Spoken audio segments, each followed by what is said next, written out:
Today I'm going to be talking about 12 albums that are releasing in August that you should definitely know about. And stay tuned for the end because there is an album releasing from a band that I feel like nobody is talking about. 2024 has been a pretty good year for album releases, and honestly, there were just way too many good bands coming out with albums for this month that I just couldn't pass up an opportunity to make a video about it. So let me know down below in the comments what album releases you are the most excited for, and without further ado, let's talk about the releases coming out on August 9th. Starting with the band Fulci and their new album Duck Face Killings. This is coming off of 20 Buck Spin. So Fulci is an Italian BDM band with all of their songs having a focus on the horror movies from the legendary Italian film director Lucio Fulci. He's basically the king of Italian gore. So this is right up my alley. I've heard about Fulci, very excited. Now we've got Hammerfall and their new album Avenge the Fallen. This is coming out on Nuclear Blast. I have personally never listened to Hammerfall yet, but I have of course heard of them. They are a heavy power metal band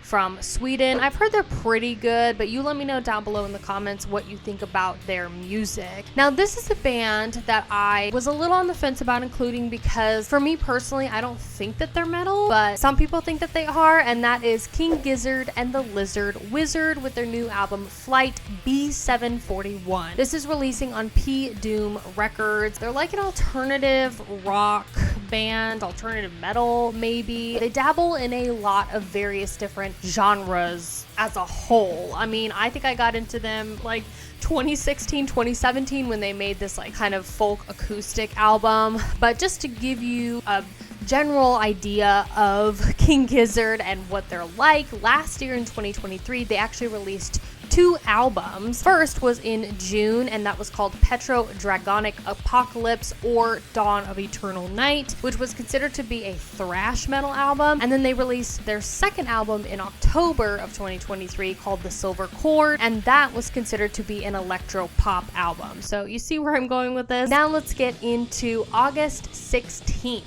This is the second Friday of August, and we've got a interesting pick with Falling in Reverse and their popular Monster album.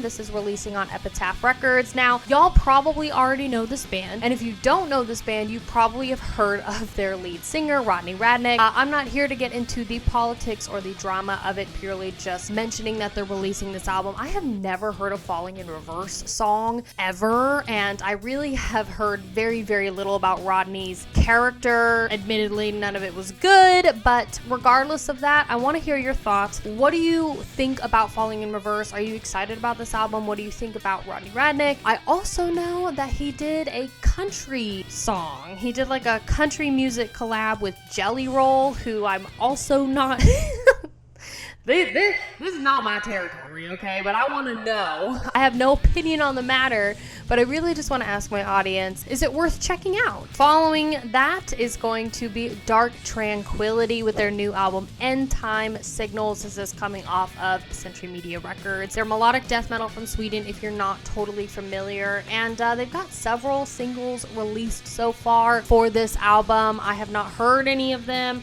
Dark Tranquility I'm not the most familiar with, but I am excited to check this out. If you weren't excited about any of those bands, then I am going to let you know, girl, do we have some majorly exciting releases coming out on August 23rd, starting off with, I think, everybody's most anticipated album for this month, and that is Nile. The Underworld awaits us all. This is releasing under Napalm Records, which is actually kind of interesting. They were under Nuclear Blast, now they're under Napalm. Nile is a brutal technical death metal band that focuses on Egyptian mythology. I think everybody kind of just calls them Egyptian death metal. Just like how everybody kind of calls them Monomarth Viking metal, even though they're death metal with a subject matter of Vikings. Same thing with Nile. Now, I'm gonna be honest with you, I'm gonna be real, okay? Their monkey poo flinging song, not the biz. I have a reaction on my channel of that song. I did not like it, but I have very, very high hopes and an open mind going into this record, okay? Sometimes singles are just a flop, but the albums that they release are actually really, really good. So I have high hopes, open mind, of course. I don't know. I'm feeling some things. I didn't like that single. We'll see how the album does. Next up is going to be the beautiful Simone Simmons and her very first solo album outside of Epica, and that is Vermillion. This is releasing on Nuclear Blast Records. I'm actually very excited to check this out. She's working with a guitarist on this record that was featured on an Epica album, I think in 2018. So there's not anybody from Epica that's like on this record, at least from the quick glance that I had. And it's interesting that she's going on this kind of solo career path. Next up is going to be Zeal and Ardor releasing their new album, Grief. This is considered to be an avant-garde metal band. If you've never heard of Zeal and Ardor, I highly encourage you do. They have a lot of very interesting sounds. They're similar to like King Gizzard and the Lizard Wizard, but instead of releasing like multiple albums a year and kind of playing around with literally every single genre under the rainbow, Zeal and Ardor have this kind of bluesy southern twang to them, at least from the songs that I've heard, and I really, really enjoy it. So if you're kind of looking for something that's got that southern twang, that country twang in your metal that's not falling in reverse, then Zeal and Ardor is a great way to go. Now, that being said, this new album that they're releasing, Grief, is considered to be more black metal, at least under the labels that are selling their album up for pre-order right now. So they're labeling it as like black metal, melodic metal, so open mind. Spectral Wound is next with their album Songs of Blood and Mire from Profound Lord Records. I've heard about this band. They're a black metal band from Canada, and I have never personally listened to them, but I have heard several of my subscribers talk about this band, Spectral Wound. I think several people in my live streams have mentioned that they're really excited about this album, and they're relatively new to the scene. So let me know down below what you think about Spectral Wound and if you're excited about this new album, Songs of Blood and Mire. To end the August 23rd releases, we have Flesh God Apocalypse releasing their new album, Opera, under Nuclear Blast Records. If you're not familiar with Flesh God Apocalypse, they're an Italian symphonic tech death band. I've never listened to this band. I have heard of them. So again, you're gonna have to let me know what you think about this band. I personally have not heard symphonic and tech death meshed together. So that is a very interesting genre mash, genre crossover. So it's piqued my interest. I've got two amazing album releases to finish off the video and finish off August releases for the 30th, the last Friday of August. Boy, howdy, I was not expecting to get an album from this band, and that is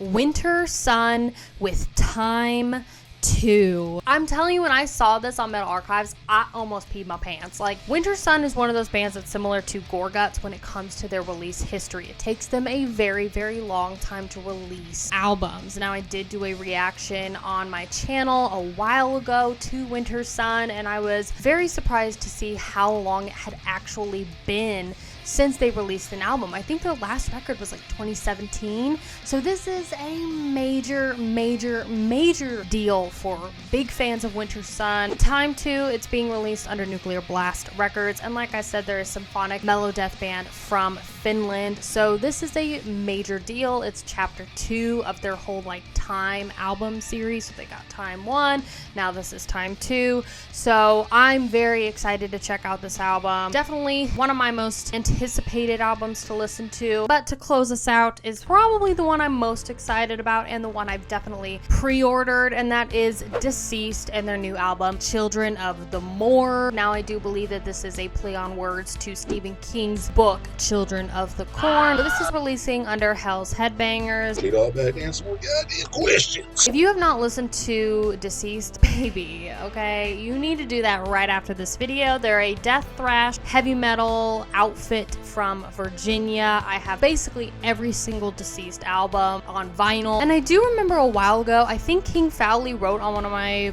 live streams or one of my videos saying that he was working on a new album and that it was going to be released later this year. And so now we finally have it, ending us off on the August releases. So once again, that's Deceased, Children of the Morgue, coming out August 30th. Alright, you guys, that's going to do it for today's video on the 12 albums releasing in August that you should know about. Let me know down below in the comments which album out of the 12 piqued your interest. Is there anything else that I missed in the release schedule? Let me know that below. If you enjoyed this video, please give it a like, subscribe to the channel, and yeah, join my Patreon if you want. I got a ton of exclusive content, plus you get early access if you join. So go peep the Patreon, go join my Discord. Let me know what releases you are most excited about, and I'll see you in the next video, okay? Bye, you guys.